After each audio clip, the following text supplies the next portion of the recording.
ไปกิน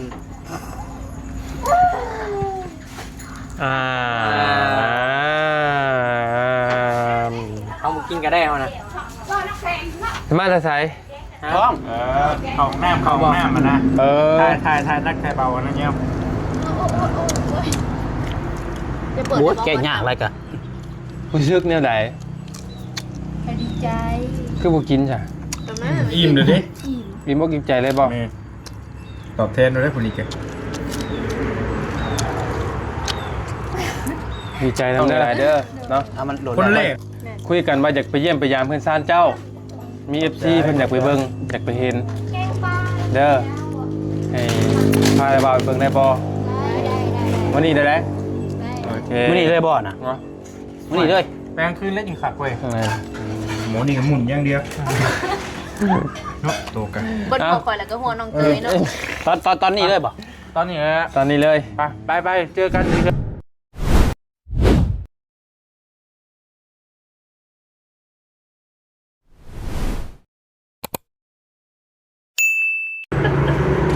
เผาแล้ว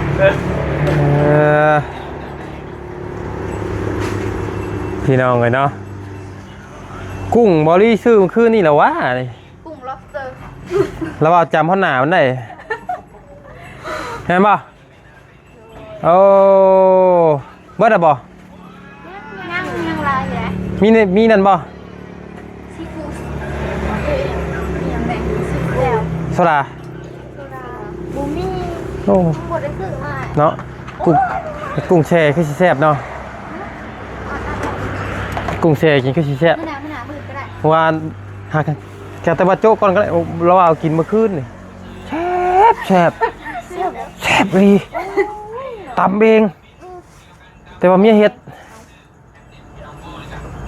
ปลาตัวพอให้ตำแซ่บกูนี้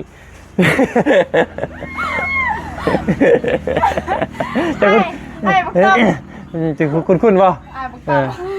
แต่ก็พอกินได้อยู่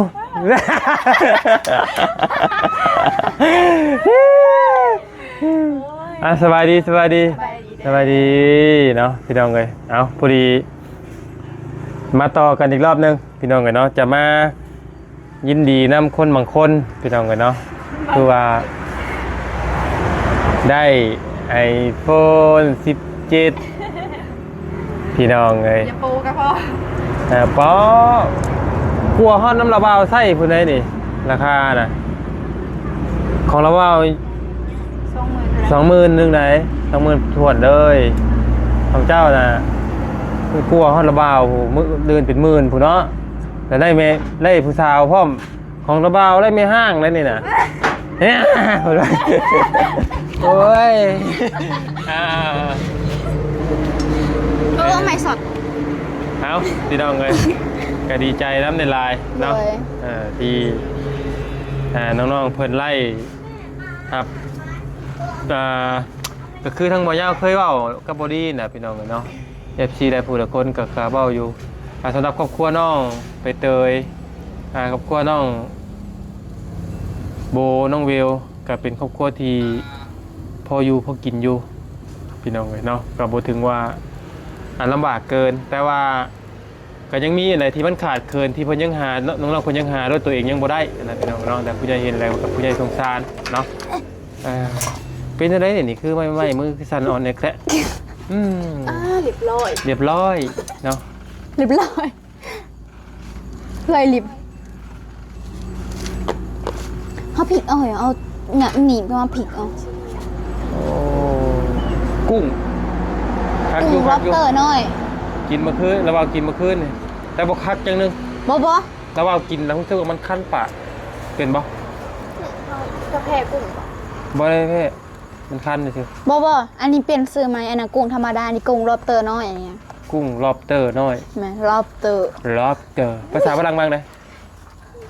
นั่นเลยเอาดูยังว่ากุ้งค่ะ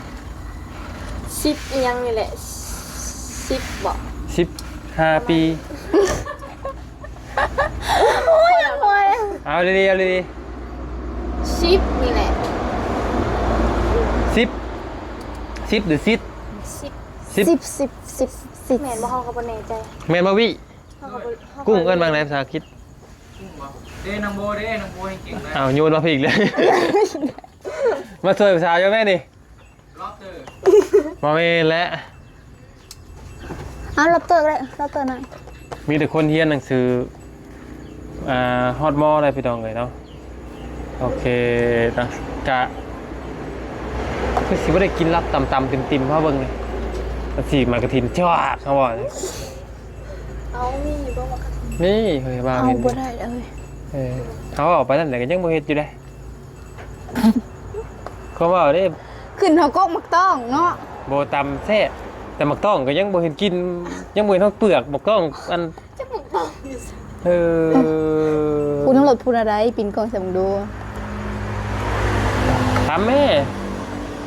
ตำบ่ตำอยู่นี่เลยก็เลยนี่เอาเครื่องมาตำอยู่ปกอยู่นี่ที่ศาสตร์นี่ ไล่ตามอยู่แล้วเนาะ ได้บ่ได้บ่ตำได้บ่ ได้ทางเมียนเขาดิ ฮะ เมียนดิตั้มมีเดียวเดียว อันสดสมอดสดใส่เนาะ ตกกี่ดอก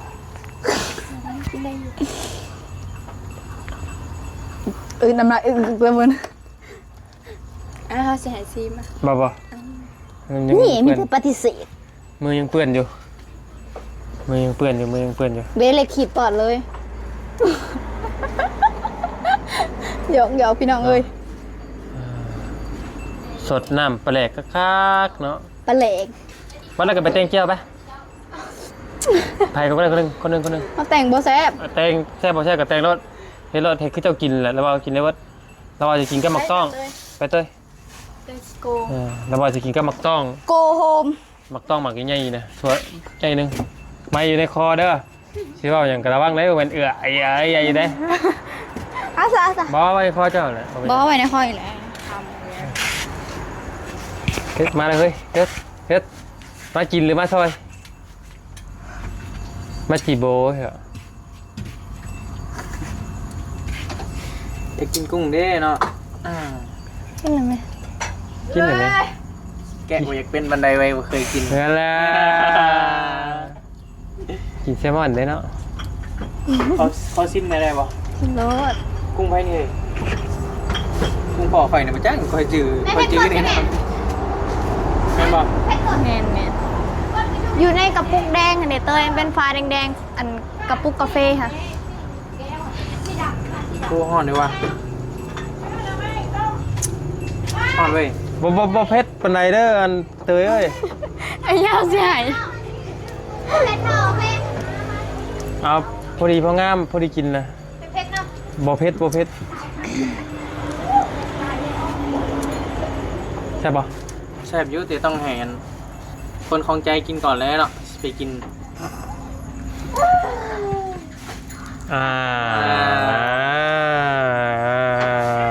เอามากินก็ได้เอานะ มาจะใส่ ฮะเอาบ่กินนี่บ่หรือว่าตอนเว้น เว้นนี่แหละ เอามาแต่งานน้องซ้าย มาเตือนทางซ้ายคนโต๊ะก็เนาะไปกันเนาะ โอ้แข่งคนไปแล้ว เพราะว่า บ่ได้ได้กันเขาเจ้าว่าติดสาวแฮงแล้วบ่ไปหาสายฟ้าเลย เนาะกระติดตะลีเนาะ บ่พายุ บ่ติดสาวดีบ่ บ่ติด อ่า บ่ติดสาวติดใจอยู่ เอามาตำพี่ดีกว่าอย่าตำกันเขาพี่ อย่ามาอยู่ก่อนนะ เอามาจำไม่ออกใช่ไหม น่าอยู่หน้าเฮือนนะอยู่หน้าเฮือนนะ ยิบซาไปไหนแล้ว เอามาตำพี่ก็ได้ละ บริษา แต่ว่าอยากเบิ่งนี่วิธีตำอ้าวบ่ได้มีพริกป่นบ่ซะเมื่อวานนี่ก็เห็น มีอยู่ เบิ นะ ดเลยเบิดแล้วเบิด ก็บักหลายเนาะบ่เนาะ เบิดแล้วเบิดแล้ว อยากแงกล่างดิ เออ แยกร่างได้แยกใจด้วยเนาะ ว้า อีหยังสะ ว้า เจ๊กูบอกยังหัวใจข่อยโอ้ยยัง ทำมันยังนะเฮ็ดคือจะเฮ็ดเมื่อวานนี่นะ สุกเลยที่นี่ ถูกแล้ว ตั้มกุ้งสุกบ่ปกติเขาจะลวกเอาที่ไหนตั้มเป็นกาบเลยบ่นี่ ตั้มเลย บ่ได้ตำได้นี่กินบักต้อง เอานี่คือยังนี่ ฮะ อันนี้ก็จิ้มก็ต้องจิ้มแล้วนะก็พักสดแล้ว จะใส่ยังไงน้ำตาลใส่แหละ บ่ตำก็ได้เอาเฮ็ดคือจะเฮ็ดเมื่อวานตำให้ยัง บูหูน้ำใบเตยสูตรใบเตยเห็นได้สัก คือว่าเราบอกแล้วแต่สูตรเจ้าเนาะเมนความเราสูตรเจ้าขอโทษได้ คือเลย เหมือนแม่ปิ้งกุ้งกาให้กุ้งเหี่ย ตายเดี๋ยวคนบ่ได้เคยเห็นอย่างนี้โบ้ยนะ เอาครีบขึ้นนะแม่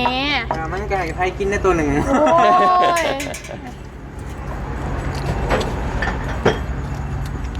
ถึงข่อยสิปิ้งกุ้งบ่เก่งเด้อข่อยหักษาหัวใจเจ้าเก่งอยู่ได้เลย นี่ขี้หอดเลย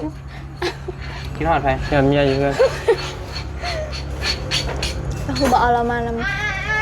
พี่ดาวอะไรเด้อ ใช้แซวลูกกับเต้า ำเอามานำโลด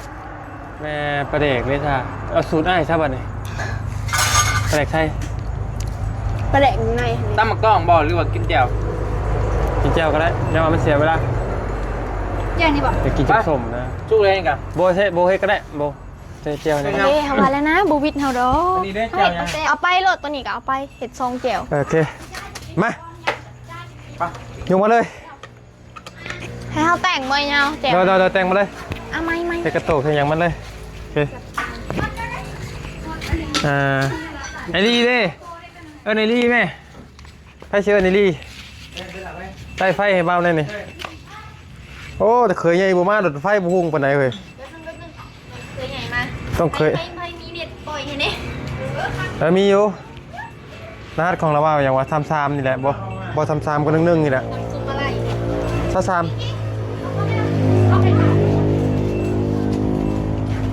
เห็นปะ สาวเนาะลาดได้ไหน จังหวะเลยนะลองก่อน เสือมาแล้วกูมีเห็ดใส่โอ้มาแล้วเอาเสือมาอีก 1 มาอยู่น้ำเผาไปจังไหน 8ตัว1 8ตัว 1 8 ตัว เดี๋ยวนี้ฟ้องแล้วหมอนี่ ฮะก็จะพามานำ มาอยู่ได้ จะมาอยู่หรอบ่โอ้ผัวใหญ่ดิ ของใหม่เพื่อนนวล ยังไง ยังไงยังไงคุณวะ ได้ โอ้ หมอเด็กว่าน้ำจีไปเตย ยังเป็นเจ๊เนาะ นายมาแม่ เฮ้ยใจดี เลย ของใหม่เนาะ เพราะเคลียร์เสื้อผ้าก่อน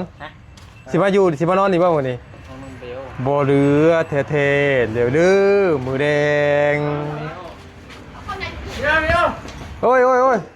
ที่บอกนุ่มเนี่ย แจกบ่ดิ แจก แจกบ่ เลิกกับนุ่มเลิก เรียกแม่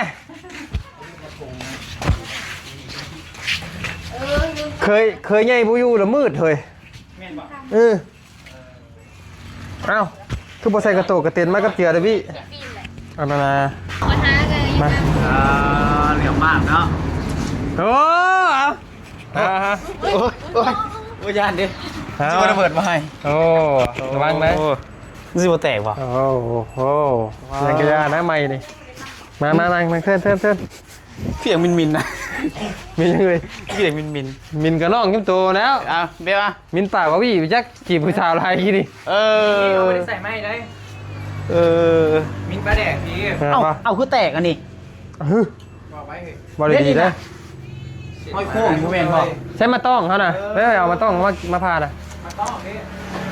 แล้วมันต้องอยู่กับโค้งหล่นตัว โอ้ขากอะไรนี่เนาะ พอจะแฉด้วย คือเก้าติโอใส่เน้เนาะ รุ่นยังอันนี้ฮะปอ 17 โหดแท้เราอยากได้13บ่ซื้อ17ให้เรานี่แม่บ่เอาบ่จักอันนี้อีกเอาอีหยังอันนี้ฮะ ต่อมาเมื่อกี้ ปอคักแท้เฮ้ย นั่งกับเจือก็เห็นนั่งกับเจือ อันนี้คือใหญ่แท้ซานี่ฮะ เปิดยังอันนี้กระเบื้องก็หันหน้ามันเบิ้ง ฮะ หันหน้ามันเบิ้งฮึบพอละ แอปเปิ้ล โอ้ กากแท้เฮ้ยโอ้แอปเปิ้ลเบอร์ซองเลยบ่ดิ เฮ้ย ว้า มาดิ บ่ แอปเปิ้ลสิสู่หมกต้อนได้บ่ โอ้คักอะไรนี่เนาะ นี่ สีชมพูคือกันอีกบ่นี่ นั่นแหละสีขาวของน้องใบเตยตัวนี้ สบายดีเด้อ สบายดี พี่น้องเด้อ ของน้องใบเตยอันนี้ของน้องโบ โอ้มาบัดนี้มีแต่คนได้ของใหม่เนาะ แมน นี่ บ่ทั ก็ ไม่ ข่อยและเก่า ไม่ ดึกลีนี่บ้านเมืองโม เออ ใช่ใครก็มาบ่ เด้อเด้อ เดี๋ยวสิถามนั่งดีนั่ง ให้ มักต้องเอาคอยเฮ็ดแบบประเด็กเลยนะกินได้อยู่ป่ะ น้องเพิ่นอยากได้13ใหม่ น้องไหน บอกเดี๋ยวไอ้สิซื้อ13ให้เด้อล่ะเด้อ โอเค เดี๋ยวไอ้สิซื้อ13ให้เด้อ เคลียร์เองค่ะ เอาเพิ่นอยากได้13 อ๋อใครได้ว่าเงินเรือเนี่ยมาใส่ขาได้งาน คือนั่นน่ะก็คือ น้องเพิ่น คาดเนาะ ฮะ ได้13มาได้17ติ เกินคาดติ เกินคาด ฉันโดดบ่อยู่ปล่อยว่างไงบอกนะ เนาะ บ่ได้อยากได้แล้วว่าเมียน่ะ บ่บ่ได้อยากได้เลย ซื่อๆดิ ซื่อๆเสียไปหยัง ปล่อยบ่ได้แต่มันบ่ออกจากใจเด้ ฮะ มันบ่ได้ออกจากใจเด้ บ่ออกจากใจเด้ เอ้าอีหลี จะขึ้นก็ ฮะ ไปจะขึ้นก็ 2 เรียบร้อย เรียบร้อยได้เว้ย แจ็คมันยังแล้วเรียบร้อยเป็นอะไรเมย์นะเอานอกเรื่องก่อนนิดนึงเอาตัวนี้ก่อน กาที่แรกค่ะเข้าไป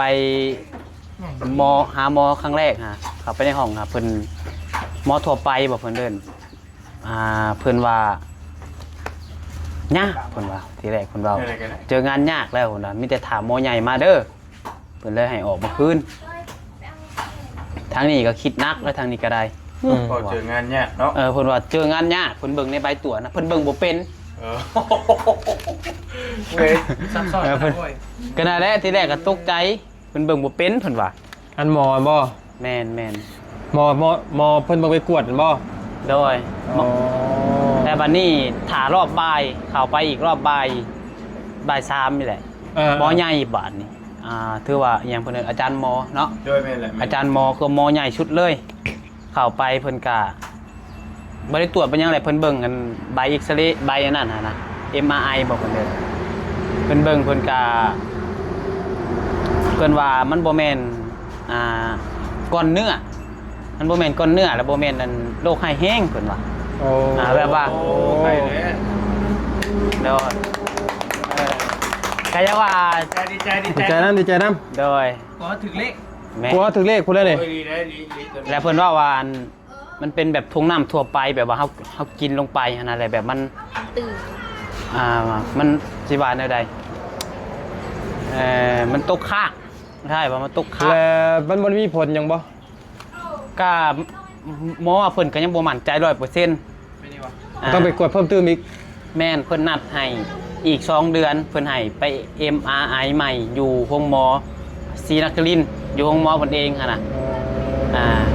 เพราะว่าเพิ่นเบิ่งในอันใบที่เฮาไป MRI อยู่มุกดาหารนี่เพิ่นเบิ่งเอาตัวเก่าหั่นเพราะว่าอันคันเฮาสิ MRI เลยครับคิวบ่ว่างต้องได้นัดคิวอีก2 เดือน นั่นแหละ เลย2 เดือนก็จังว่าป้อ แล้วก็ถาม2ห้องหมอเพิ่นก็คือกันก็เลยว่าให้เพิ่นเฮ็ดใบนัดให้อีก2 เดือนจังซี่ไปนั่นใหม่ค่านั่นก็ 30,000 บาทค่า MRI นะ โอ้โตยังตรวจซื่อ แม่นๆตรวจซื่อๆโดย 30,000เลยเจอหนึ่งแน่เนาะ ยังมีแต่ว่ายินดีนำยังหน่อยก็ยังใครกว่า โดย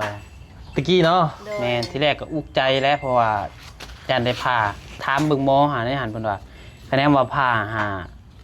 าบ่ต่ำกว่าหลักแสนเพิ่นว่าที่แรกแม่เนาะแม่เห็นเฮาครับเพิ่นว่าเพิ่นถามหมู่คู่เพิ่นว่า 4-50,000 เพิ่นว่า4-50,000น่ะได้แต่กวดก็ว่า แม่ลีเนาะ กวดก็ยังบ่อยากพอเขาว่าแล้วบัดนี้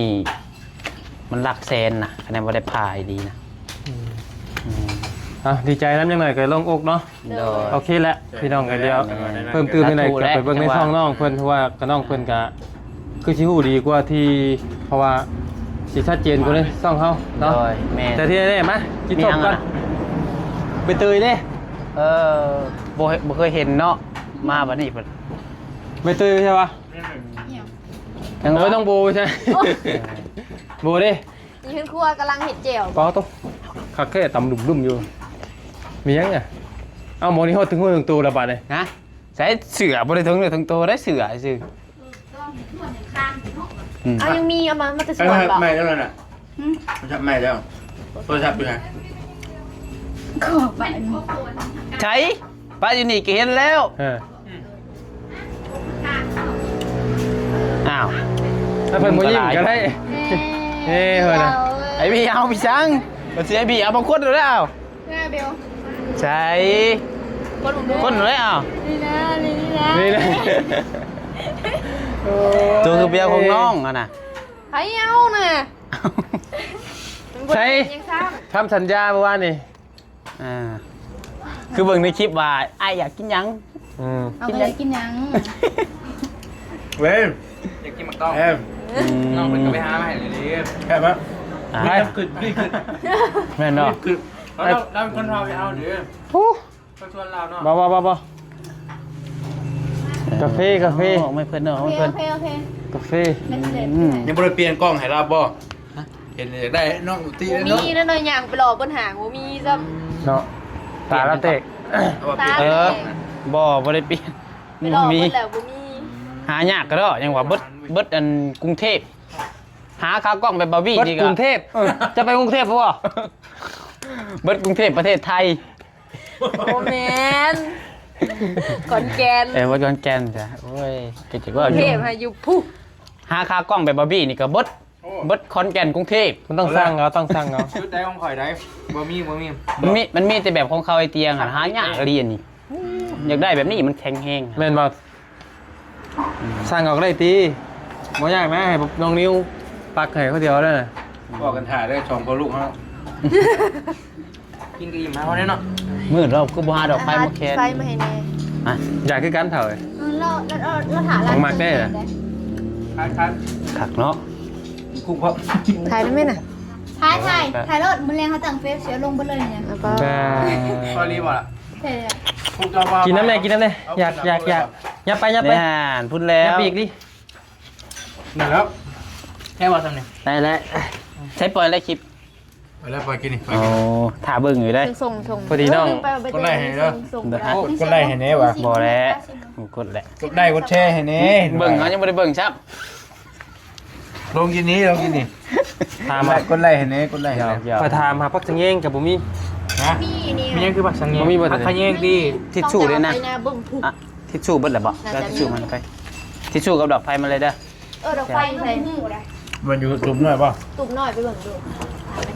ถามพระเถาก็ได้ ตุ่มหน่อยครับ ถ่ายไปแล้ว ตุ่มหน่อยนะ ถามพระเถาก็ หอม ได้ ได้กุ้งกับข้าวหอมแล้วอย่าง รู้สึกยังไง มันนั่นกายเจ้า หอมแก้มโบป่ะ บ่ได้ นี่ได้นะ อ่า อ๋อ ป้าก็ลงมาแล้วอันนี้ ป้าลุงไม่อะไรเลย แบบจักช่องคืนหมดเราอยู่นั่น เอ บ่ อเกินเมื่อมดัง แม่นบ่ แม่ก็บ่อยู่ มือนำกัน แม่ก็บ่อยู่อยู่จักคืนนี่ฮะ บ่อยู่ มาอยู่ อ่ะ เรียบร้อย เข้าทางแล้วครับบัดนี้เนาะ เอาข่าวมาในเดนโบ อยู่ครับ ตัดลงเลยค จะ ลิ ได้ ป ผักอยู่ได้ นั่ เห็ น น แหละ ดี เอา เห็นดี แล้ว เน็ตอยู่ใส่เจ้าหน่อยเชื่อมนิดไป เอากะเผาถ่าเนาะคือแก้วเคยหน่อยเผาถ่า จ้อยโจรมาปุ้นนั่นปุ้นนี่เนาะโอ้ เข้าในเฮือนบ่เผาในเฮือนบ่ นอก น้องบอลเก่าเวลาใหม่ คือโทรมาเมื่อคืนนี่ว่า12 โมงบ่ฮอดเพื่อนจะไปอยู่ใช้คืน ใช่เหรอ12 โมงบอลครับอยู่นี่ว่าบอกแล้วเมื่อพอไม่เงา แม่นบ่ ไม่เงาเนาะ ด้วยนะยาบอกว่าบี้มาหลัง แค่ยากแค่นี้เนาะ กุ้งจอย คัด พัด ว้าวตัวนี้ มาว่า ตัดออกเลยตัดออกเลย เอา อืม ลงคือเอา ต้องต่อ ข้างหลัง ครับ บ่น้องเพิ่นยันคนมางัดประตูมันจะใช่ บ่แม่นเจ็ดหน้าแบบนั้น มีดคนอยู่ไอ้ คอยหูเจ้าดีคอยหูเจ้าดี ค่าลูกบ่เลย ปอ 7 นาที800 8,000 คือเด็กกระดอกเลย บ้างไง หากันลงกินนี้ คนเกิดเนาะ มันเสียบดอกไฟก่อนยันเบายาวมืด น้ำมัน ฉันจะไพ่เขานี่ 2 นาทียัน2ปัญหาเลย บ่ 5,000ป่ะ2 นาที 5,000 นาทีละ 5,000 คันเซอร์ไพรส์เฮานี่บ่ขึ้นไหนเลย โอ้ยอดเสียนะเว้ยบ่ อ่ะเด้อหัวเด้อพันหนึ่งเด้อ หัวไหม หัวเด้อเด้อพันหนึ่งเด้อ ตามสบายรถเอาละ ปึ๊บ ทำเซอร์ไพรส์คอยให้นักกว่านี้ แม่นยัง เซอร์ไพรส์เลยดิ อีก ยังจะมีนี่บริเซอร์ไพรส์ เอาเข้าไปเสียบเลยเข้าไปเสียบเลย เคยเซอร์ไพรส์เขาได้แม่อยากมีเซอร์ไพรส์ลูกชายที่ได้ก็ว่า เอาลำใด สาวหลาในกุ๊กเนาะ อยากกุ๊ก หลายก็อยู่นี่ป่ะ สาวหลาอยู่เพื่อนสาวหลา กบก็อยู่นี่ป่ะ อยากอยู่บ้าน อยากได้ลูกชาย มันจากเล่เหรอ 7 ปงแม่ ต้องผิดละดู มันเป็นหลานแล้ว ทางหมาก็ยังใหญ่คือเก่าเลย บ่พี่ไปปาดมังนี่กินนี่ มันมีใหญ่กว่านี้อีก มังนี่มันยังแข็งอยู่นี่ปาดแล้วเนาะ เอาหน่อยฟ้าเซอร์ไพรส์ก็ได้เนาะ เอา มา แล้ว พอใช้บัตรนี่อ้าวกับบอไซเชื่อมกับตัวนี้ได้เชื่อมกับตัวนี้ได้บัตรเจ้าใครเฮาเบิดเลย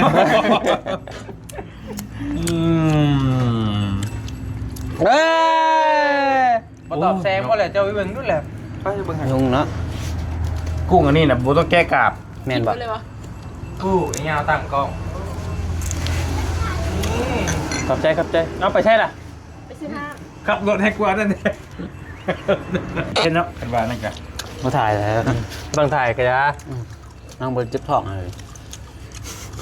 ฮะ นี่อยู่นี่10 นาทีเนี่ยอยู่นี่ ยันจิบท้อง ไม้เด็ดเราอยู่นี่จะก่อนก็บ่เข้าใจกันจะก่อนหยัง ก็เธอเป็นบ้าเป็นเขาใจเจอตัวเองเลย เอ้าแล้วเราบอกบ่ถ่ายก็อยากกันยังบ่ได้จิ๊บท้อง เข้าห้องน้ำมานะ เออ ถ่ายนักถ่ายเบาอันนั้นเนี่ย โอ้ยจะเปิด โอ้ยแกะยากอะไรกะ รู้สึกแนวไหน ให้ดีใจ คือบ่กินจ้ะ แต่แม่ อิ่มเดี๋ยวดิ กินบ่กินใจเลยบ่ ตอบแทนเราได้ผลอีกแก ดีใจนำเด้อ คนแรกได้คอยซื้อ iPhone ให้นะเคสช่วยเรือนะ อืม ก็เคยซื้อ iPhone ให้แจ๊กเถื่อแต่เห็ดสายบุญมัน มันยัง เอาหัวเนี่ยแหล้วไอ้นี้ป่ะ มันเล่มไหนย่อได้ยังวะ เอาคนสองคนสามคนสี่มา ฟังเบิ่งลูกชายก็อยากได้นี่นะลูกชายก็เอฟอยู่นี่แหมลูกชายเครียดได้ ร้านใหญ่แหละหาเงินเองเลย อืม ลูกชายแห้ง ดีใจนำเวลา นี่ให้อยู่ iPhone 17พี่น้องกันเนาะ กระโดดลงแล้ว อย่าลืมอย่าไปลงว่า ช่องข่อยได้นะ โปรแม็ก โอ้เป็นบ้าเลย ทำมาว้าวแล้วก็13กับใครว่าก็ได้ เมื่อให้เมียป่ะ แล้วว่า โอ้ยขอบใจหลายๆตู้เอ้ย แล้วบางสิมื้อให้เมียเจ้าก็13ไป ขอบใจ ว้าบ่ใส่ก็ได้ติ ได้ละ เอามาไปอ่ะ มันใหญ่ว่า มันสิบังหนังฮะเบิ่งหนัง บังหนาฮัน ไม่คิดว่าอย่างไรพี่น้องเอ้ยมีแต่ว่าดีใจเบ้าบ่ออกเนาะนี่ชิวบอก บ่ออกข้างๆทีนี้ไก่บ่เฮือนเจ้าน่ะ ไกลบ่ไกล โทรบอกให้แม่เจ้าเตรียมเชิบไปถ่ายรถ มีรุ่นไปเบิ่งเฮือนเราสิเป็นแบบใด คือเรามีรุ่นนั้นอีก รุ่นว่าเฮือนน้องเพิ่นสิเป็นแบบใด บอกแม่แล้วบอกแม่แล้ว โอ้เดี๋ยวได้ยังบ่ได้มีซิมมีเซิร์ฟ พื้นเด้โทร กูมีแล้ว ก็ได้ เออ กูมีแล้วเขาบอกยังหนูไว้เจมันก็ได้ มีรุ่นอีกพี่น้องเอ้ยมาเฮือนเพิ่นสิเป็นแบบใดครั้งแรกนะ โมเมนต์เขาว่ามีอย่างอื่นแน่ๆเลยแอบแฝงแน่ๆเลยจับกล้องให้ปะจับกล้อง เฮ้ยบ่วางก็ได้บัดนี้นะบ่มีหยังเจ้าบ่คิดก็ได้ เบ็ดบุญจะหรอ บัดบุญแล้วว่าทั้งนั้นแล้วเจ้าน่ะ ตัวบาปเลย จัก เซ็นเงินแล้วเซ็นเงิน โอเคเนาะ ร้อยนั่นแหละแล้วเป็นยัง ยินดีน้ำน้องเวลาเด้อเนาะ เอามันโดดแล้ว ว่าคุยกันว่าอยากไปเยี่ยมไปยามเพื่อนซ่านเจ้า มี FC เพิ่นอยากไปเบิ่งอยากไปเห็นเด้อให้พาไปบ่าวไปเบิ่งได้บ่วันนี้ได้แล้วโอเค มื้อนี้เลยบ่น่ะ เนาะ มื้อนี้เลย แปลงคืนแล้วยิงขักเว้ย ข้างใน หมูนี่ก็หมุนอย่างเดียวเนาะตัวกัน บนหัวคอยแล้วก็หัวน้องเตยเนาะ ตอนนี้เลยบ่ ตอนนี้แหละ ตอนนี้เลย ไปเจอกันที่เฮือนน้องใบเตย let's go bye bye Let's go นี่คือ ไป ไปเนาะ ไปเลย ไป ไป ไปแล้ว บาย สบายดีเด้อ จังไหนจะพาเห็ดน้ำ